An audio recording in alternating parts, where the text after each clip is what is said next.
Esse é um dos testemunhos de cura mais fortes que você vai ver.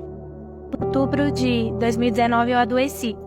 E foi muito, assim, assustador, porque foi do nada. E quando eu fui tomar banho, eu tirei a roupa e eu assustei, porque eu tava cheia de hematomas. Parecia que eu tinha sido atropelada. E nessa hora, minha mãe se desesperou. Ela falou assim, filha, vai pro hospital agora. E eu fui pro hospital. E aí, quando eu fui mostrar pro médico os hematomas já tinham se quadruplicado. E eles nasciam hematomas na frente dos médicos. E o médico nunca tinha visto aquilo. E aí ele, só um minuto que eu vou chamar outro médico. E veio esse médico, ele, só um minuto que eu vou chamar outro médico. E começou a chamar um, outro, até que já tinham vindo 15 médicos. E nenhum dos médicos sabiam o que eu tinha. E a gente começou a procurar os melhores médicos que a gente podia. E eu fazia exames, tinha um dia que eu fazia 75 exames.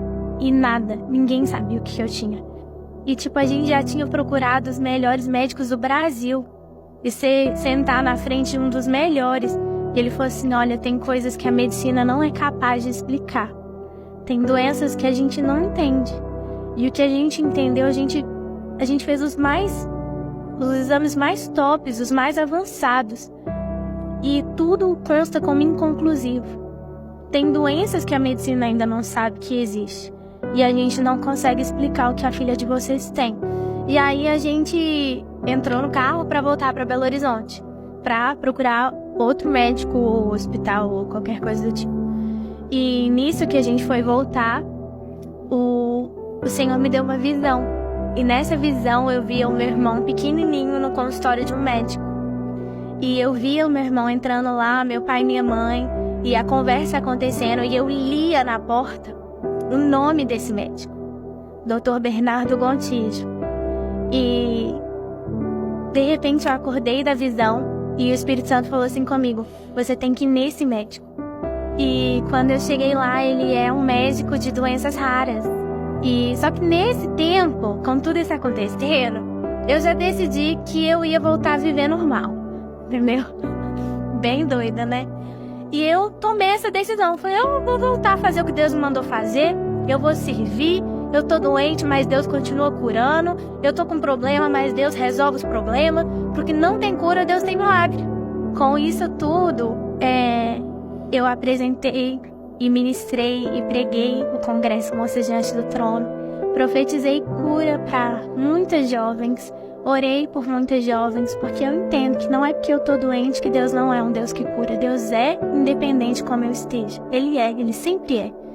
E nesse processo todo, eu recebi uma ligação de uma pastora de Manaus, de uma agenda que estava marcada, né, antes de eu adoecer. E ela falou assim, oi Lu, tudo bem? Eu tô ligando pra... Aí eu pensei, né, cancelar, Covid. Ela falou assim, pra confirmar. E aí, eu tava pronta pra falar com ela, né, pastora? Felizmente eu não vou poder ir e tudo. E aí quando eu fui falar com ela, o Espírito Santo falou assim comigo, você vai. E quando eu cheguei, essa é a parte mais linda. Quando eu cheguei, tinha uma salinha, sala pastoral assim, né? O pessoal chama de sala VIP, mas eu não gosto desse termo. Aí tinha a sala ali e quando eu entrei tinha um cara tomando soro na veia. O que eu achei que era soro na veia. E uma enfermeira, e eu falei assim, o senhor passou mal? E esse cara virou e falou assim, não, eu não passei mal, não. Eu tô fazendo minha última sessão de quimioterapia. Falei, quê? Ele falou assim, eu não quis deixar de vir. E eu tenho um câncer terminal.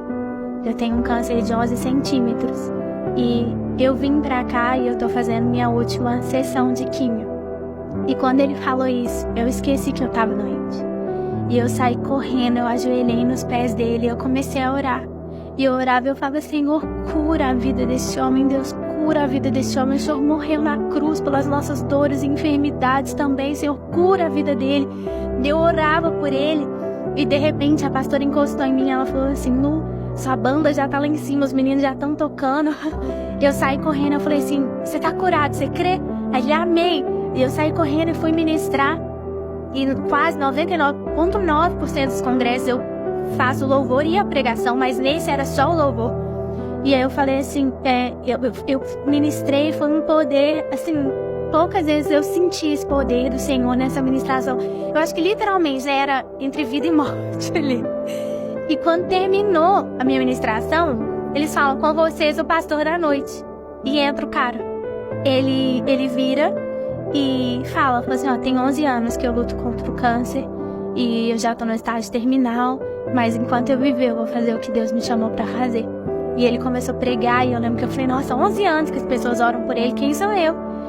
E saímos de lá, eu voltei, né, pro lugar onde eu tava, e quando eu fui tomar banho, assim como no começo desse testemunho, eu tirei a roupa e eu não tinha mais nenhum hematoma. Enquanto eu orava para que outra pessoa fosse curada, Deus me curou. E o mais lindo, pastor, é que quando eu voltei, eu liguei pro meu médico, eu falei assim: doutor, eu fui curada. E ele falou assim: olha, não tem como, você tá tomando seus antidepressivos? Ele tinha me dado pra eu entender a situação. Eu falei: não tô, porque eu não tô precisando disso. Eu falei assim: eu fui curada.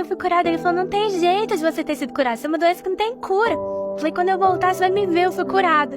E quando eu voltei, ele e os 15 médicos atestaram que eu fui a primeira pessoa a ser curada dessa doença. E pra finalizar, nesse dia que eu recebi o atestado de cura, e eu recebo um WhatsApp.